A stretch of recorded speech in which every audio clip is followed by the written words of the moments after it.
बिल्कुल, तमाम जानकारी आपने साझा की शालिनी, इसके लिए आपका बहुत बहुत शुक्रिया।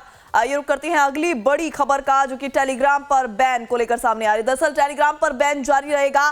दिल्ली हाईकोर्ट का बैन हटाने से इनकार सामने आ गया है। हाईकोर्ट की तरफ से यह बड़ा आदेश, टेलीग्राम पर जो बैन लगा है उसे नहीं हटाया जाएगा। गौरतलब है, जिस तरीके से नीट यूजी की परीक्षा होनी है, री एग्जाम होने हैं, इसको लेकर टेलीग्राम पर बैन लगा दिया गया, अस्थायी रोक लगा दी गई है, जिसको लेकर मामला हाईकोर्ट तक जा पहुंचा था। और अब हाईकोर्ट की तरफ से यह बड़ा आदेश, टेलीग्राम पर लगा बैन जारी रहेगा, नहीं हटेगा। सरकार को बैन लगाने का अधिकार है। नीट पेपर को लेकर केंद्र ने रोक लगाई है।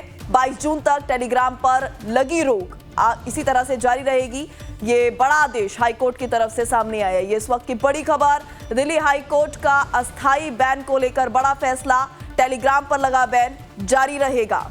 22 जून तक की जो अस्थायी रोक टेलीग्राम पर लगाई गई है वो जारी रहेगी। इस तरह का आदेश हाईकोर्ट की तरफ से दिया गया है। ये इस वक्त की बड़ी खबर टेलीग्राम को लेकर सामने आ रही है। टेलीग्राम पर बैन जारी रहेगा। हाईकोर्ट की तरफ से ये बड़ा स्टेटमेंट, बड़ा आदेश जो है सामने आ चुका है। हालांकि पूरा मामला जो था वो हाईकोर्ट तक जा पहुंचा था और हाईकोर्ट ने इस पर सख्त टिप्पणी की है कि सरकार को ये पूरा हक है, अधिकार है कि वो टेलीग्राम पर बैन लगा पाए। तो इसी पर ज्यादा जानकारी के लिए हमारे साथ जुड़ रहे हैं दिल्ली से हमारे संवाददाता रजनीश सिन्हा। रजनीश, टेलीग्राम पर बैन जारी रहेगा, हाईकोर्ट की तरफ से ये बड़ा आदेश, क्या लगता है अब जो नीट में जिस तरीके से पिछली बार देखा गया था, धांधली हुई थी, पेपर लीक हुआ था, क्या इस बार पेपर लीक जैसी जो वो घटना है उसकी पुनरावृत्ति दोबारा हो पाएगी या नहीं हो पाएगी, क्या लगता है? बिल्कुल, देखिए फुल प्रूफ प्लान बनाया गया और जिस तरीके से टेलीग्राम को बैन किया गया था, इसके लिए हाईकोर्ट में सुनवाई हुई थी और कल इस पर सुनवाई हुई और इस पर फैसला आना था और फैसला बिल्कुल आ चुका है कि टेलीग्राम पर बैन जारी रहेगा।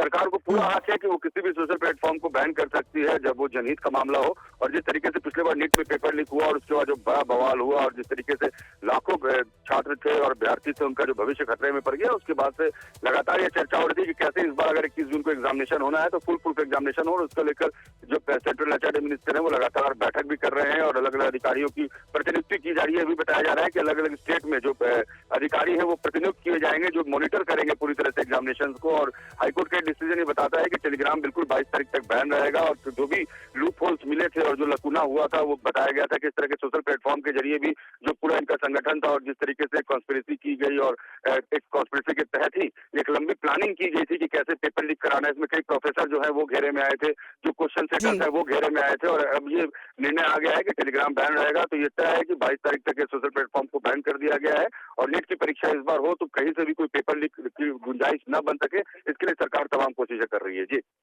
ठीक है, इन्हीं कोशिशों की अगर यहाँ पर रजनीश बात करें तो और किस तरह के प्रयास नीट पेपर लीक जैसी घटना दोबारा ना हो इसको लेकर किए जा रहे हैं? क्योंकि सबसे बड़ा जो यहाँ पर पहलू था वो टेलीग्राम था, टेलीग्राम पर बैन लगा दिया गया है, लेकिन और किस तरह के इंतजाम, किस तरह के प्रबंध?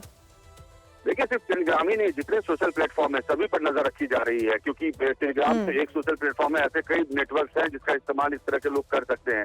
और इस बार जो एग्जामिनेशन है वो बिल्कुल फुल प्रूफ, जिन लोगों को क्वेश्चन सेटिंग के लिए रखा गया है उनको बिल्कुल कॉन्फिडेंस में रखा गया है और ऐसे लोगों को सिलेक्ट किया गया है जो बिल्कुल गवर्नमेंट जिन टीचर्स को समझते हैं कि बिल्कुल कॉन्फिडेंस में है और कहीं से भी कोई लीकेज न हो पाए, इसके लिए लगातार धर्मेंद्र प्रधान जो एचआरडी मिनिस्टर है वो कल भी उन्होंने बैठक की थी कई उच्च अधिकारियों के साथ और हर दिन एक बैठक हो रही है कि कैसे एग्जामिनेशन में क्वेश्चन पेपर्स कैसे पहुंचेंगे सेंटर्स पे, वहाँ किस तरीके के अरेंजमेंट होंगे, सेंटर पे कैसे अरेंजमेंट होंगे, जहाँ क्वेश्चन पेपर जो स्ट्रॉन्ग रूम्स होते हैं वहाँ किस तरीके के अरेंजमेंट होंगे। तो ये तमाम अरेंजमेंट जो है वो कर लिए गए हैं और बिल्कुल आखिरी दौर का जो अरेंजमेंट है वो सरकार ने अपने तरीके से फुल प्रूफ कर लिया है। और इस बार उम्मीद की जा रही है कि इस बार लाखों विद्यार्थी जो एक बार फिर से अपने भविष्य के लिए एग्जाम देना चाहते हैं, नीट के और जो डॉक्टर बनना चाहते हैं, उनके साथ किसी तरीके की नाइंसाफी ना हो। क्योंकि जो स्टूडेंट्स थे, देखिए कई अप्रिय घटना भी जब ये जब कैंसिल हुआ एग्जामिनेशन उसके बाद कुछ अप्रिय घटनाएं भी सामने आई थी जहां पर स्टूडेंट्स से जुड़ी हुई घटनाएं आई थी। तो इसको लेकर इस बार सरकार बिल्कुल चौकस है और उम्मीद की जा रही है कि इस बार इस तरह की घटना न होगी। जी